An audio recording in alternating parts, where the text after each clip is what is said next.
The Second Princess by Hyawin, Oram, and Tony Ross.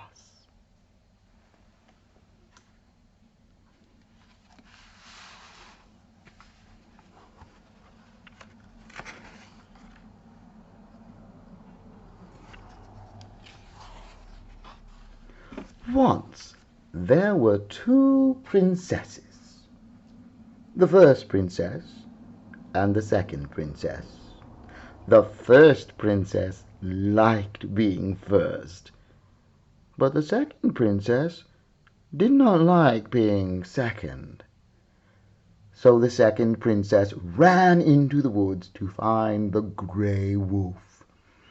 "Gray wolf," she said, "you must come to the palace in the dead of night and gobble up my sister so that I can be first."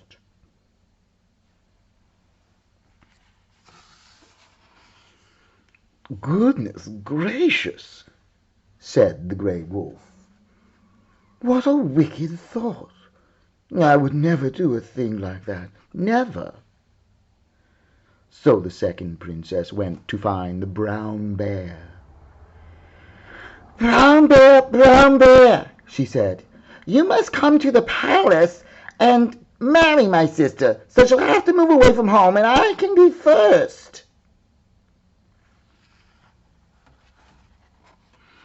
"Oh, must I indeed?" said the brown bear.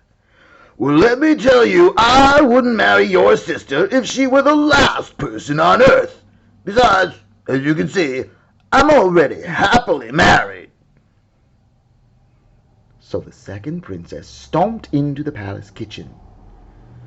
Cook,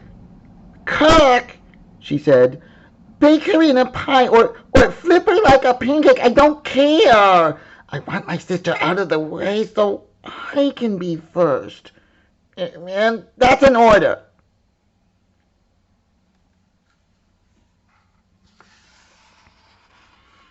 "Very well," said the cook, "but I shall want something in return." "Like what?" said the second princess. "Jewels," said the cook with a greedy grin.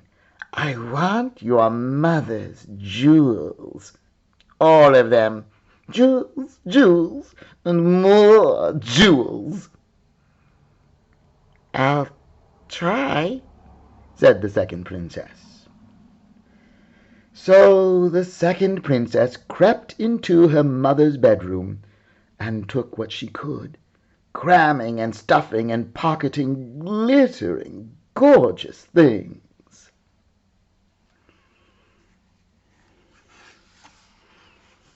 Lockets, tiaras, and watches, necklaces, chokers and chains, bracelets, brooches and earrings, hatpins, buckles and rings, and though her heart was beating like a loud clock and her knees were trembling like jelly, she grew so busy with all her mother's jewels, she did not notice the maid come in to make the bed, the queen come in to find the maid.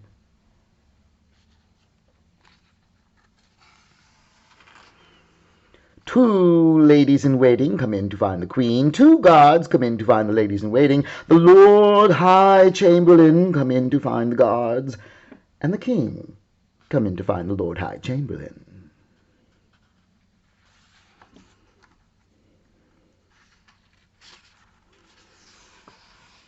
In fact, only when the maid sobbed, the queen gasped, the ladies-in-waiting fainted, the guards shouted, "Who goes there?" and the king marched her off to the throne room, did the second princess realize she was caught red-handed. "Well," said the king, wondering why his daughter had been in the queen's bedroom, I am waiting. I am waiting. I am waiting."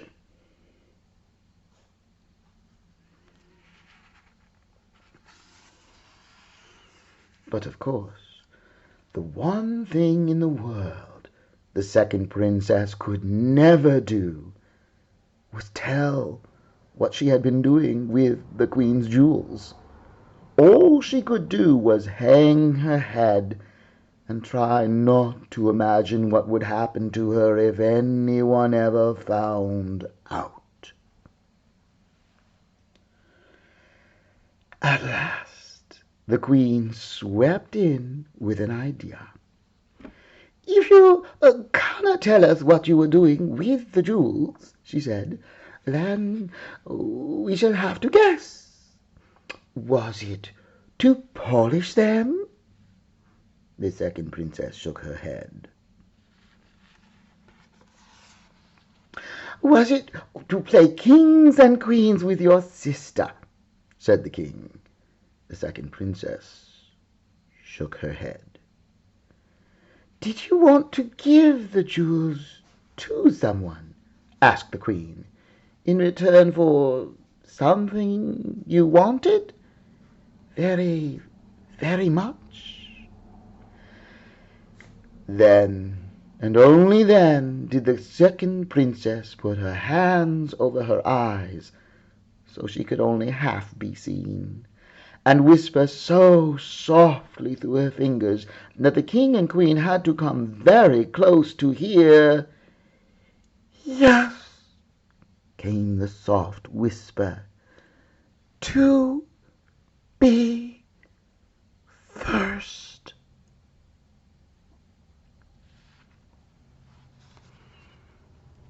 And to her great surprise, the sky did not fall in, and the world did not come to an end. Instead, the queen sighed gratefully, and the king said, Thank goodness we know. No, run along and help Mother put away her tiaras. And you, from now on, you will be first on Mondays, Wednesdays, and Fridays. which she was. And the first princess will be first on Tuesdays, Thursdays, and Saturdays. Which she was. And on Sundays we'll all be first, said the king. And they were.